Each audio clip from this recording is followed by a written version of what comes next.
Fritz, thank you so much for being a speaker at our conference. You're welcome. Thanks for inviting me. Yeah, you were great. I mean, I always appreciate when you stand up on the stage because you're so open and vulnerable, and you share your personal life, you share your fears, you share your successes, your confidence, and I think that's a real beauty in that, and it empowers other people to be the same. Great. So I just wanted to say that. And I don't know if they'll add that into the interview, but It's just nice to hear. We can edit it out in the end. I just wanted to say thank you. Thank you. We're proud to have you as an ambassador. Something that really was really interesting for me, because this is something I hear all the time. When the hiring managers are faced with hiring somebody 80% or 100%, they're like, I rather want to go with the 100% because I don't want to lose FTE, right? And I mean, it can be a matter of finance, but it can also be a matter of pride. Like, I have 5 FTEs in my team, I don't want to give up half, right? So, I mean, what is the solution? Because I mean, obviously, with you working part time, I mean, how are you handling that at eBay? So I think so I can totally relate to that perspective if you measure or budget in headcount, because it's true. You want to get 100% rather than 80% because you get 20% more out of that person. So I think it's super natural, and I would do exactly the same, to be honest. The only way you can change that is if you move away from budgeting in headcount and you budget in dollars. Because I said that on stage. It's not just part-time versus full-time. It's also senior versus junior. Anything that you want to get the most senior 100% person because you think you're going to get the most out of them. There's a lot of downside to that because you also have someone who wants to grow and move up and want to get your job and like puts pressure on you. So there's a lot of downside on that. But that's how you think about it when you think FTE or headcount. If you think dollars and you have a dollar budget, you have a totally different perspective, because how awesome would it be to have 3 junior people instead of 1 senior person, or 360% instead of, I know it's 180, I'm good at math, but anyway, it's like you would probably not care about the time spent. It's more about, is the person qualified or not? Yeah, and what do they bring to the team? Yes, exactly. Yeah. Qualified in job, team fit, culture, etc. Yeah, fantastic. I love that. I mean, because I've often faced this question. People have said that to me, and I'm like, I don't know. And so just move away from FTE and go to a dollar budget. Yes, and we've done that at eBay a couple of years ago. To some extent, it's even tougher for publicly traded companies because investors measure efficiency by revenue per head or I per head, whatever it is, but it's heads that they look at. And so there is a risk that you run if you but it never happens. But in the extreme, if you double your workforce at 50%, then of suddenly course your productivity it is wouldn't halved, look exactly. right? But the truth is that never happens. Like, even if you were looking at headcount, the shift is never that strong. But it is an issue.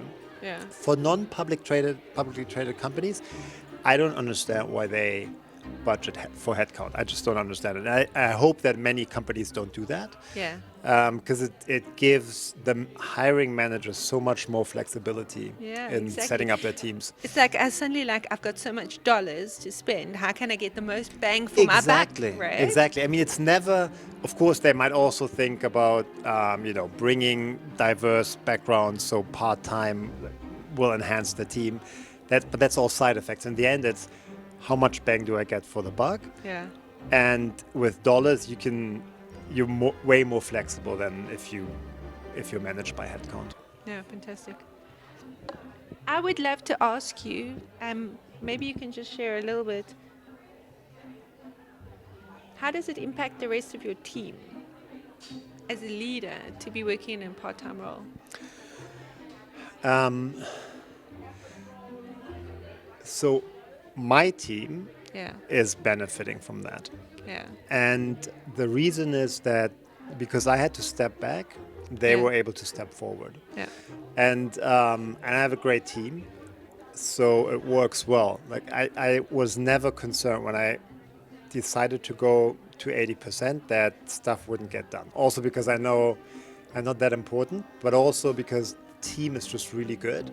Yeah. And they were all eager to kind of increase their scope, level up, meet with more senior folks. Like all of that stuff is inspiring. So they were kind of looking at me like, yeah, there's an opportunity, and they took the opportunity, and they benefited from that. Not that so.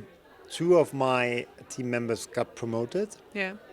after I went on 80%. And I'm not saying that they did because I went on 80%. They would have been promoted anyway. But I think, because they're great, but I think it accelerated the process because they were able to be known by senior leadership much faster They had because visibility, exactly, right? they had visibility. So when I went into the promotion discussion with the leadership team, they knew who I was talking about. And that makes the big difference. It's never, unfortunately, it's not, it is about how good you are, but equally important is that everybody knows that you're good.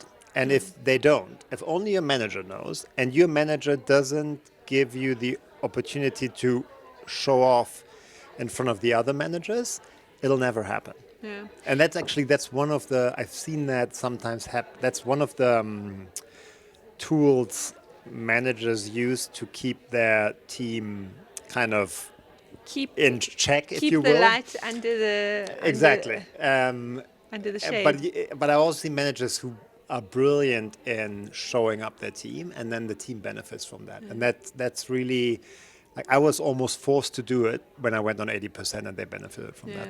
I mean, the one thing that I heard you say on stage earlier and it really resonated with me was the trust factor, Yeah. right? I mean, what would you say to, because I've said to managers before, like, we need to offer like senior roles, like team leadership roles in 80% or part-time. And they say it's not possible because you need to be there all the time. Yeah, that's absolutely not true. And I think, and it's the thing is, I don't know if managers say that because they actually believe that without them, business wouldn't happen, which is sad. Because in 80% of the time, they don't see what's happening without them. And there's a lot happening without them being involved. Yeah. And if managers don't recognize that, then they're not good managers. So if you're a good manager, you know that you are replaceable, or you Yeah. want to be replaceable. Ideally, you build a team that can replace you. If Yeah. you, that's like the perfect manager, and it does. Like, I sometimes struggle with that as well. That I think, oh God, like, am I at risk because I created this monster, I created this great team who can actually do my job, so what if they fire me? Like, these thoughts pop up, and then you just have to realize, no, it's actually, I'm a That great makes actually employee. a good manager, right? Exactly. And if you work in a good culture, the upper management appreciates that they see that as a strength, and Yeah. you'll benefit from that. You might not do that job. Yeah. You thing might is- have to move on to the next Exactly. role. So you have to be comfortable with ambiguity and change. But Yeah. if you are, then you shouldn't worry, because the company will take care of you. Yeah. And the better you build your bench, the more opportunities you have to move in other roles, because you can always say, hey, I move on, but there's someone who can pick up easily, so you don't have to worry about it. Yeah. But it is sometimes like it creeps up in your head, like, oh shit, Yeah. what if they fire me? Like Yeah. that. I think it's natural, but you have to overcome that and look at the bigger picture, and trust your company that they will take care of you. I also think trust your own competence as well. Yes, to exactly. know that you're building up this great team that can take on your role so that you can move on to the next Yes, thing. exactly. Right? Yeah, Do you want to very be well. Yeah. holding on to that job No. forever? Or do you want to build up people so that the job can grow? Yes. Right? Yeah, very well said. Oh, I hope we can have more managers like that. Well, I'll try. I'm probably also not perfect, but I think in theory it's clear, and then in practice you just need to remind yourself. Yeah, every day, That's what you right? got, yeah. Yeah. We're all human as well. Exactly. Yeah. Thank you, Fritz, Thank you. for the interview.